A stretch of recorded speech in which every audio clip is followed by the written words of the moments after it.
Assalamualaikum warahmatullahi wabarakatuh. Bismillahirrahmanirrahim. Alhamdulillahirabbil alamin. Allahumma shalli ala sayyidina Muhammadin wa sallim alaihi wa alihi. Perkenalkan, saya Kesha Alifa Gunawan, kelas 7H nomor absen 10 dari kelompok 3 yang beranggotakan Kesha Alifa Gunawan dan Medina Hidayat. Utsman bin Affan. Utsman bin Affan adalah khalifah ketiga yang berkuasa pada tahun 644 sampai 656 dan merupakan Khulafaur Rasyidin dengan masa kekuasaan terlama. Sama seperti dua pendahuluannya, Utsman termasuk salah satu sahabat utama Nabi Muhammad.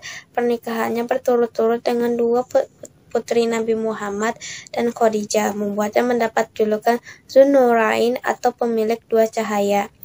Di masa kekuasaannya, pemerintah Islam memperluas wilayah ke Fars pada tahun 650 dan beberapa wilayah ke Khorasan pada tahun 651, dan penaklukan Armenia telah dimulai pada tahun 640-an. 2. Proses pengangkatan Khalifah Utsman bin Affan melalui rapat Dewan Pemilih atau tim formatur yang berjumlah 6 orang untuk memilih seseorang di antaranya.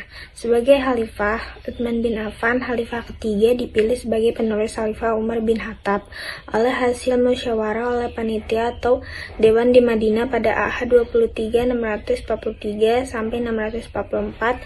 Harapan dari Khalifah Umar adalah bahwa panitia atau dewan itu harus memilih satu di antara mereka sebagai seorang calon yang akan diterima oleh semua anggota dan oleh semua umat Islam.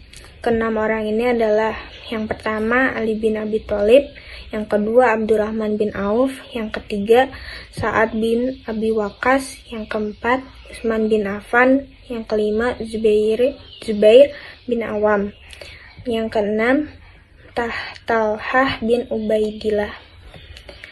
Namun dalam proses ini Talhah bin Ubaidillah masih dalam perjalanan dan tidak mencapai Madinah sampai setelah keputusan dibuat.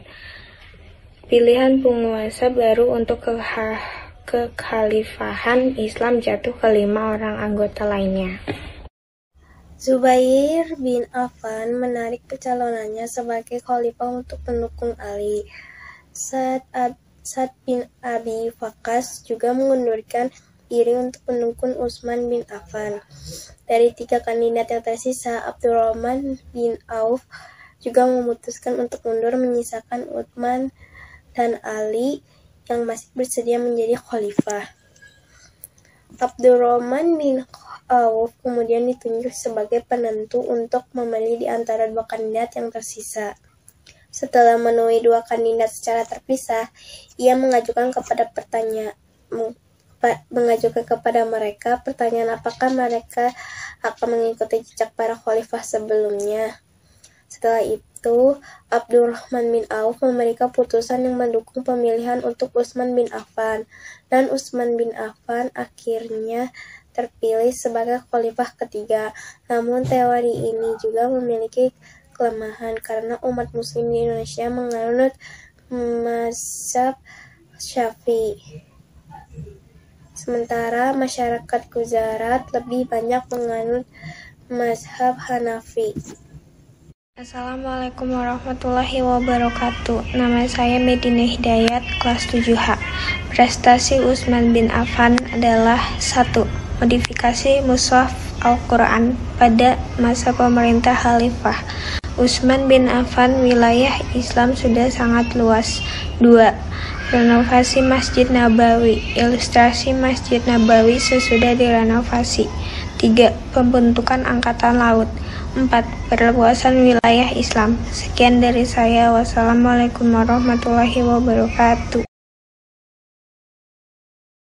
Assalamualaikum warahmatullahi wabarakatuh. Assalamualaikum warahmatullahi wabarakatuh. Assalamualaikum warahmatullahi wabarakatuh. Assalamualaikum warahmatullahi wabarakatuh. Bismillahirrahmanirrahim. Alhamdulillahirabbil alamin. Allahumma sholli ala sayyidina Muhammadin wa salam alaihi wa ala alihi. Yang terhormat Ibu dan Bapak Guru Madrasah Tsanawiyah Negeri Kota Bogor, khususnya Sejarah Kebudayaan Islam Abi Amirullah SPDI, dan teman-teman sekalian. Kami dari kelompok 3 kelas 7J yang beranggotakan Eza Rifai Diani Ibrahim, Farida Talita Yasmin, Farlan Khairi Fadilah, dan Fatimah Safa Zahra. Materi yang akan dibahas yaitu profil Utsman bin Affan, proses pengangkatan Utsman bin Affan, dan prestasi Utsman bin Affan. Profil Utsman bin Affan. Utsman bin Affan lahir di Taif, Jazirah Arab pada 579 Masehi atau 42 tahun sebelum hijrahnya Nabi Muhammad SAW. Nama lengkap Utsman bin Affan adalah Utsman bin Affan bin Abi Al-Ash bin Umayyah bin Abdu Syams bin Abdu Manaf bin Qusay bin Kilab. Utsman bin Affan merupakan salah satu dari 10 sahabat Rasulullah SAW yang diberitakan sebagai penghuni surga. Utsman bin Affan merupakan Khulafaur Rasyidin yang ketiga dan merupakan salah seorang sahabat Nabi yang mendapatkan petunjuk. Memiliki akhlak yang sangat mulia, pemalu, dermawan, dan terhormat.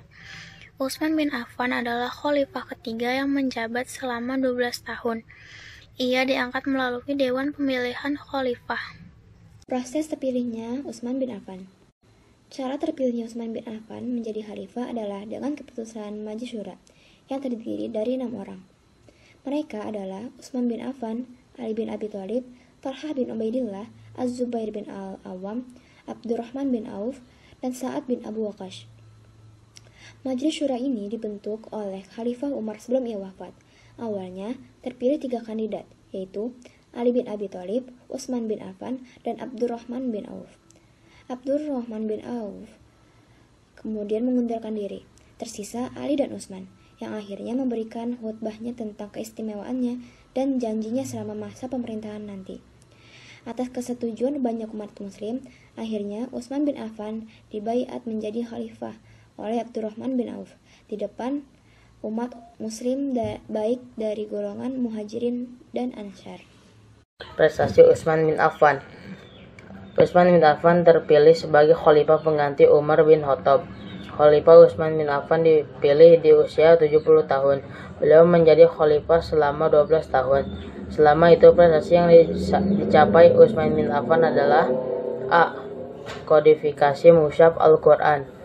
Kodifikasi Al-Quran pada masa Utsman bin Affan, pengumpulan dan penulisan Al-Quran disebut mushaf Utsmani atau Al-Imam. Himpunan Al-Quran digandakan menjadi 4 buah oleh Zaid bin Syabit, dibantu oleh Abdullah bin Zubair, Said bin Asih, dan Abdurrahman bin Haris. Dari 4 mushaf tersebut didistribusikan ke beberapa wilayah, yaitu Mekah, Suriah, Basra, dan Kufah. Kodifikasi Al-Quran pada masa Khalifah Utsman bin Affan atas saran Hudzaifah bin Yaman. Hal ini disebabkan banyak terjadi perselisihan tentang cara baca dan susunan surat dalam Al-Quran. 2. Renovasi Masjid Nabawi. Masjid Nabawi adalah masjid pertama kali didirikan oleh Nabi Muhammad SAW. Pada saat pertama kali tiba di Madinah dari perjalanan hijrahnya, masjid ini pada mulanya hanya kecil dan masih sangat sederhana. Dengan semakin banyaknya jumlah umat Islam, maka Khalifah Umar bin Khattab mulai memperluas masjid ini. Masjid Nabawi telah mulai dibangun sejak masa Khalifah Umar bin Khattab, yang kemudian dilanjutkan merenovasinya dan memperluasnya oleh Khalifah Utsman bin Affan. Selain diperluas, Masjid Nabawi juga dibangun dengan bentuk dan coraknya yang lebih indah. Pembentukan Angkatan Laut. Pada masa Khalifah Utsman bin Affan, wilayah Islam sudah mencapai Afrika, Siprus, hingga Konstantinopel. Muawiyah saat itu menjadi gubernur Suriah, mengusulkan dibentuknya Angkatan Laut. Usul itu disambut dengan baik oleh Khalifah Utsman bin Affan. Tujuan dibentuknya Angkatan Laut adalah untuk melindungi wilayah Afrika, Siprus, hingga Konstantinopel yang telah diliputi lautan. Dalam perkembangannya, Angkatan Laut itulah yang kelak akan membawa misi dakwah Islam ke daratan Eropa, bahkan sampai Indonesia. Perluasan wilayah dakwah Islam. Pada masa Khalifah Utsman bin Affan, pertama, perluasan ke Khurasan. Utsman bin Affan mengutus Sa'ad bin Ash dan Huzaifah bin Yaman memimpin pasukan Islam ke Khurasan. Kedua, perluasan ke Armenia. Salman Rabi'ah al-Bahili diutus Utsman bin Affan berdakwah ke Armenia. Sebagian besar rakyat Armenia saat itu menyambut tentara Islam dengan sukacita. Ketiga, perluasan ke Tunisia. Utsman bin Affan memerintahkan Abdullah bin Sa'ad untuk menaklukkan Tunisia yang telah dikuasai oleh Romawi. Dengan bantuan rakyat Tunisia, akhirnya daerah tersebut dapat dikuasai pasukan Islam. Keempat, menaklukkan Rai dan Azerbaijan. Dan kelima, perluasan dakwah Islam ke Amuriah dan Siprus. Sekian dari kami meminta maaf sebesar-besarnya apabila mempunyai kesalahan. Terima kasih sudah menonton. Wabillahi taufiq wal hidayah. Wassalamualaikum warahmatullahi wabarakatuh.